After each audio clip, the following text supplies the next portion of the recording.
Assalamualaikum warahmatullahi wabarakatuh. Perkenalkan, nama saya Fikri Wahyudi. Di sini saya ingin mempresentasikan PPT saya yang berjudul Faktor-faktor yang mempengaruhi perencanaan sumber daya manusia. Definisi perencanaan sumber daya manusia. Pengertian perencanaan sumber daya manusia atau Human Resource Planning adalah proses peramalan yang sistematis yang menghubungkan kebutuhan sumber daya manusia sebuah perusahaan dengan rencana strategisnya untuk memastikan bahwa tenaga kerjanya memadai, kompeten, berkualitas untuk mencapai tujuan organisasinya. Menurut KBBI, arti dari daya manusia adalah potensi manusia yang dapat dikembangkan untuk proses produksi. Selanjutnya ada perencanaan sumber daya manusia menurut para ahli. Pengertian perencanaan sumber daya manusia menurut Robert L. Mathis dan Johan H. Jackson 2001, perencanaan sumber daya manusia adalah proses analisis dan identifikasi tersedianya dan kebutuhan akan sumber daya manusia, sehingga organisasi tersebut dapat mencapai tujuan.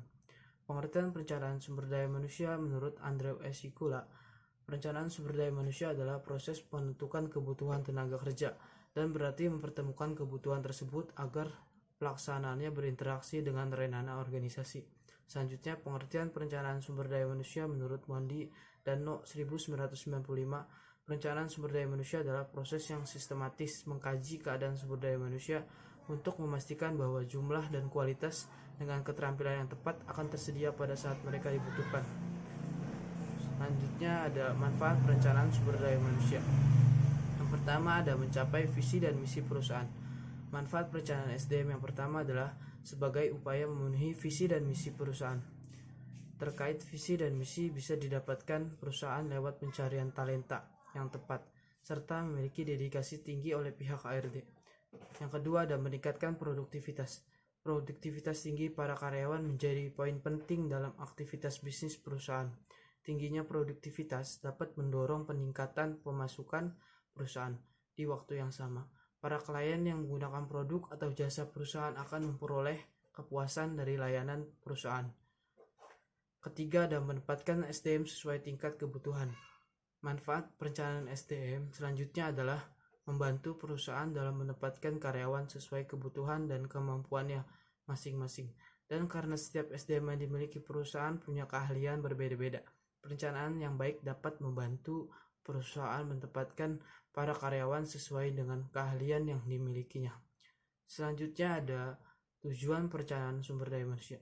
Tujuan perencanaan sumber daya manusia adalah untuk memastikan bahwa orang-orang yang bekerja di perusahaan Anda memiliki kompetensi yang bagus dan mumpuni dalam menghadapi perubahan krisis di dunia karir, sehingga pada akhirnya target akan tetap tercapai meskipun sempat mengalami fase naik turun saat beroperasi. Namun di balik tujuan utama, berikut beberapa tujuan perencanaan SDM lainnya seperti: pertama, memastikan setiap pegawai punya komitmen tingkat kinerja yang tinggi dalam membantu roda bisnis perusahaan. Yang kedua, memastikan keadilan dan kesamarataan kesempatan bagi seluruh SDM yang ada. Tiga, memastikan apresiasi kepada pegawai selalu berjalan dengan baik.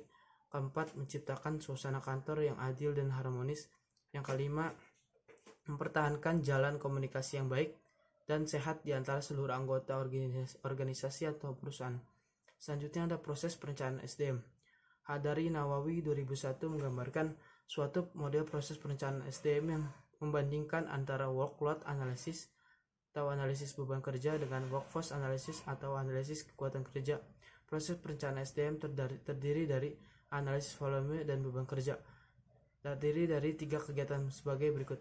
A. Melakukan usaha memastikan sebab-sebab kebutuhan tenaga kerja berdasarkan volume dan beban kerja yang bersumber dari rencana strategis dan rencana operasional bisnis perusahaan.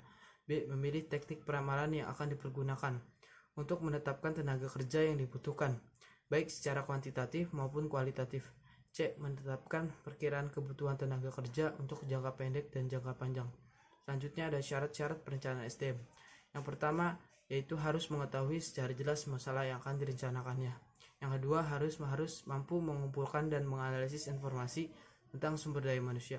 Yang ketiga harus mempunyai pengalaman luas tentang job analisis, organisasi dan situasi persediaan sumber daya manusia. Yang keempat harus mampu membaca situasi sumber daya manusia masa kini dan masa mendatang.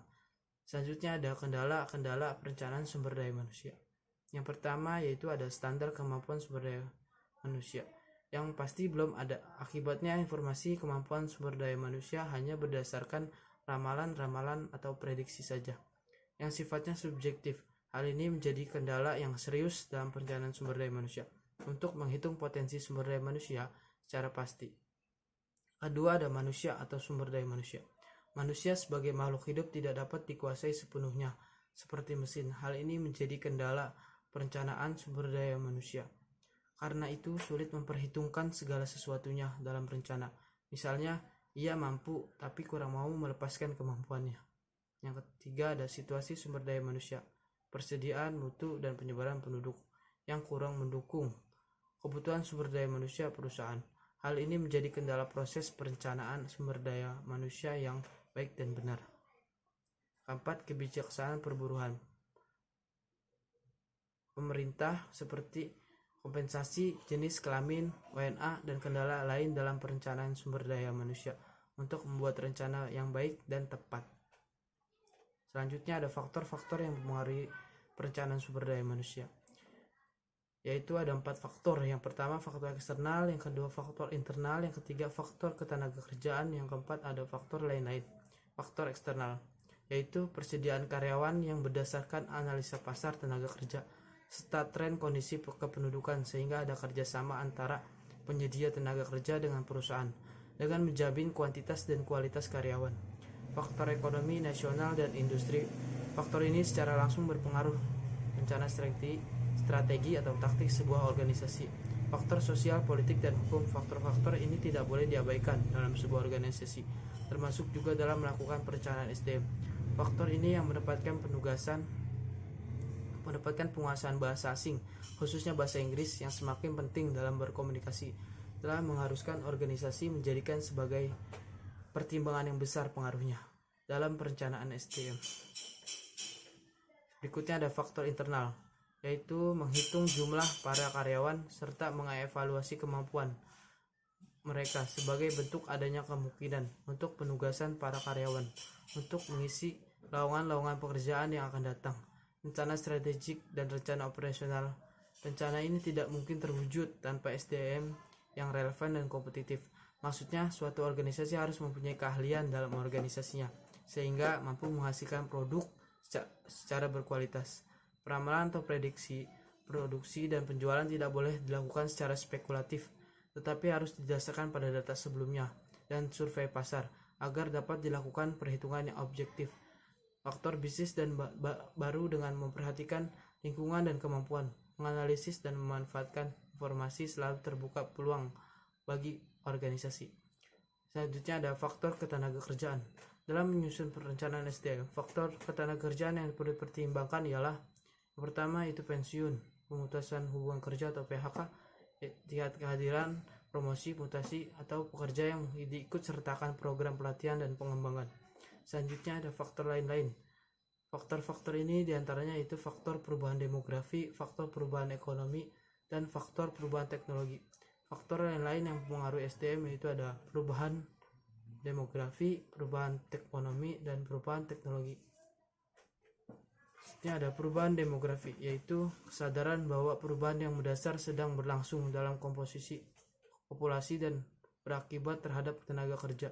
Beberapa faktor demografi yaitu jumlah penduduk, keperluasan tenaga kerja perempuan, dan tingkat pengetahuan tenaga kerja. Selanjutnya itu ada faktor ekonomi. Perubahan ekonomi, krisis ekonomi global telah meninggalkan apa yang banyak dipercaya para ahli sebagai tanda abadi pada praktik SDM di seluruh dunia. Semua perubahan ini telah mempengaruhi pengusaha dan pekerja yang terkena dampak perubahan tersebut. Sebuah survei dari perusahaan jasa Towers Watson menegaskan bahwa resesi krisis telah secara mendasar mengubah cara karyawan di Amerika Serikat melihat pekerjaan dan para pemimpin mereka. Pekerja tersebut telah secara dramatis menurunkan harapan karir dan harapan pensiun mereka di masa yang akan datang. Temuan tersebut memiliki implikasi yang mendalam mengenai bagaimana sebuah organisasi mengelola sumber daya manusianya. Selanjutnya ada faktor teknologi. Teknologi baru membawa persyaratan keterampilan baru, sehingga perusahaan selalu perlu mewaspadai keahlian dan kebutuhan pelatihan saat merencanakan sumber daya manusia. Produk dan layanan baru juga mungkin memerlukan perekrutan karyawan yang sangat terampil atau melatih karyawan yang ada untuk memenuhi kebutuhan tersebut. Sekian, terima kasih. Wassalamualaikum warahmatullahi wabarakatuh.